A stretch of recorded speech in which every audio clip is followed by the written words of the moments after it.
Bob Sprague, editor of Your Arlington. I read your stories every day, and it's good to have you in finally. My stories and my reporters' stories. That's exactly right. Yeah, you're plugged in, which is why we have you in here today. The Arlington Advocate, now the Arlington Advocate Star. You were the editor of the Advocate in 94, 95? 94, 95, yes. Tell us about that and give us a little history on this paper that is now pretty much, no pun intended, folded. I was a interim professor of journalism at Emerson College, subbing for another prof, and he came back to his job, so I needed a job. And so right here in town, I applied for the job of the editor, got it, and immediately was able to hire my best student from Emerson, who is Mark Levy, now of Cambridge Day. Mm-hmm. He was my full-time reporter. Walter Moynihan was a full-time, the late Walter Moynihan, full-time sports editor. We filled as many as 36 pages a week. You wrote in your article last week, and this intrigued me. The newspaper lost touch with the town it claims to cover. Now, I've seen some of the headlines recently. Gannett from McLean, Virginia, has taken it over. And we've seen corporate takeovers before. You were editor of the Advocate at a time when we were saying goodbye to the evening editions. At the time was in Baltimore, but I was saying goodbye to the Evening Sun. There were changes at the Globe and the Herald up here. It's a sad state of affairs when you have a corporation that takes over a newspaper. You're hoping that they can fuel it with some dollars, but it just seems across the board they just want to satisfy their boards and their stockholders. The Advocate comes from a fine tradition of local ownership, and that ownership began as far back as 1871, but it continued to hit the heights in the 70s and 80s with Peter Jorgensen and his wife Kate.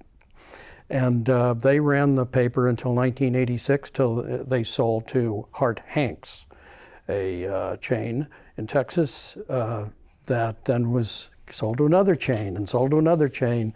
And when I was there, Fidelity Investments bought it for the purpose of editorial control over some fidelity issues that were going on. That's scary when a corporation doesn't allow their reporters that they should trust to be objective in covering any story. You also wrote Jason Guthrie, who is at Gannett right now, or Gannett, I should say. Oh, no, it's Gannett. Gannett. The Vice President of Customer Service and Subscriptions, Jason Guthrie, we're talking about, describes the Advocate and Star, which came about just a few weeks ago. They describe the Advocate and Star merger this sunny way. I love your use of words there. The news and information you trust will now cover a larger area, ensuring we are able to keep you in the know about all the happenings in our community. And to me, that's counterproductive to hyperlocal news coverage. Yes. When I was at the Advocate, we were at 5 Water Street in the basement of the building that has medical offices now. We could just walk across the street to Robbins Library, to the town hall, and we were in touch with the community. The Advocate moved out of 5 Water Street to Woburn Four Corners in 1997, just 2 years after I was gone, and lost touch. Do you have any idea where the newsroom, if there is one, for the Arlington Advocate and Star is? It's nowhere near Arlington. That's a very good question. I'm afraid I can't keep track of it. At some times they were in Concord, sometimes they were in Lexington, sometimes in Needham, and I see an address now in Randolph. So I'm confused. It's pretty sad. What do people do in Arlington regarding legal notices? Legal notices by law are required to go to the newspaper of record, which is regarded as the Advocate. That's absurd. Yeah, I would imagine so, without a doubt. Now, you were in touch with a resident here in Arlington, and they sent you some snippets of what they were reading in the new paper that's bigger and better, according to Gannett. Nothing even to faintly suggest that town meeting even began in April. Nothing in the paper at all. Zero, nada, zilch, the empty set, goose egg. The level of climate proposals queried in infrastructure bill, which is, that's from the State House. And the third one, which intrigued me because when I looked at it, I was kind of perplexed. I had to look at the headline or at the front page just to see if I was reading the right paper. Ever want to own a fun park? Carver's Edaville is on the market. Carver, Yeah, I'm not. near Plymouth. Yeah, well, that's not Arlington. No. It almost seems like Gannett is not looking at the small picture in this case and realizing Arlington depends on hearing what's going on in Arlington, not Edaville or nothing statewide unless it pertains to Arlington. To that point, we have a dedicated select board reporter, a dedicated school committee reporter, and in the last year and a half, a board that's never been covered before, the Arlington Housing Authority, because housing is a key issue Right now, in especially Arlington. with town meeting. You've been in the business a long time, and it's just been, it's sad to see the newspaper wane like this. Makes me sad. It- I'm a newspaper guy. Yeah. I started in 1970 at the Globe Times in Bethlehem, Pennsylvania, which 2 years later won a Pulitzer Prize.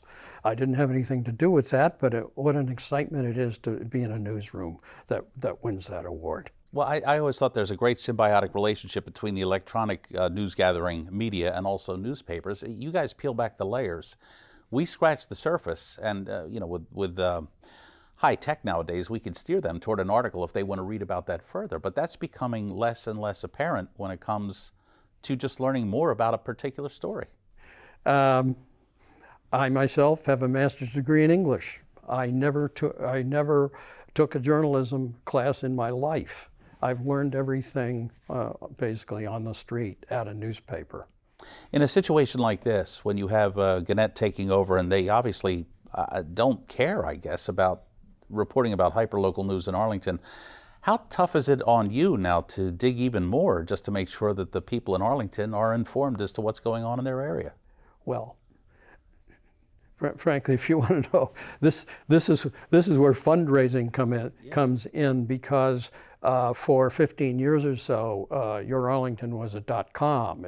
I raised money through advertising. By the way, never paying myself, plowing it back into the site itself. But last year we became a nonprofit, which means we are seeking grants, donations, individual underwriting from companies willing to support us. And we are starting that effort just this week. Our first underwriter was posted on our site. Intelligent Movers. Oh, very good. Well, congratulations. They deserve a plug. What can people do to keep this hyperlocal news coverage going nowadays? They can look at the donate button at the upper right-hand side of the site.